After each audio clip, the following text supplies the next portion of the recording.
Hey traders, this is Jeff from ZenTrader.ca with a market update. Tonight I'm going to focus on the Nasdaq, the dollar, the US dollar, and oil. So with that being said, I was looking for some sort of bounce on the general markets. I had liquidated a lot of my short positions into this sell-off and went to mostly cash on Friday, and we started to get a pretty decent bounce over the last two trading sessions. When you look at the 60-minute chart, the RSI has gone up to this 60 level, which I find is key when markets are trending. So for instance, when the markets are trending down, 20 to 60 is the range that it'll stay in. We could have a little bit more upside move. I basically added to my long-term short position, and so as long as my timing signal is negative, which it went negative back, I believe this is on the 13th, basically the trading session before the 14th. This might be a Monday, so maybe that would have been the 11th. And then I like to have some trading shares as well, and I'll add, if we get a bounce, let me show you a daily chart here.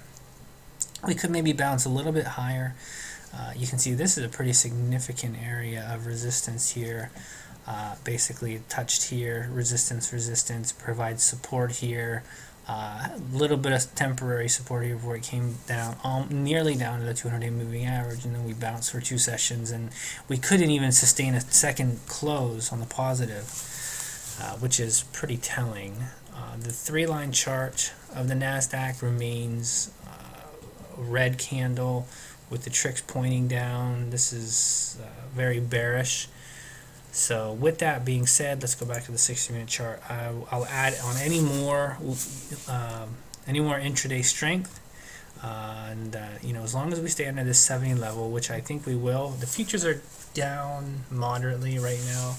The Dow's down 52, Nasdaq's down 9, so it's looking like a soft open, but a lot can change over the night session. So let's go to the dollar.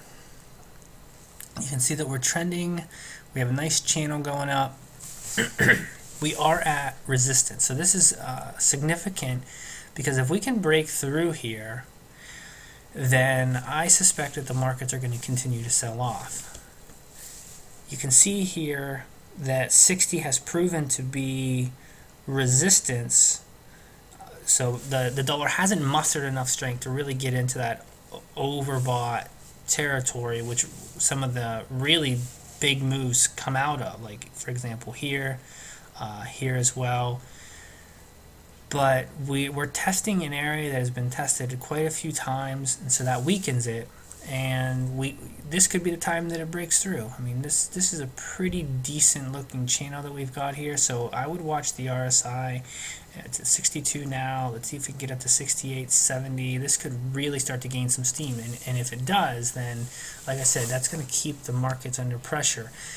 If this reverses, so these are two markets that are fairly correlated right now to watch, so watch one for the other to give you clues as to what the other might do.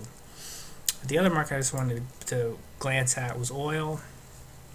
I actually did this chart a while ago, and I forgot about it. I took a look at it today, and I was like, wow, we basically have gone right down here to this the bottom trend line here. And the question is, do we come down here to 90, find support, or does it break through? So this is going to be fairly significant to watch. I haven't really been paying attention to how oil is correlated to the general markets. You would think that with the sell-off in oil that would help the markets, but what this is, with the sell-off in oil and the markets being weak, to me that tells me that the markets are really weak, because if the consumers can't get a little bit of relief with the oil prices coming down, then the markets could be in real trouble, and that's kind of what my timing signal has been predicting. So take care, guys.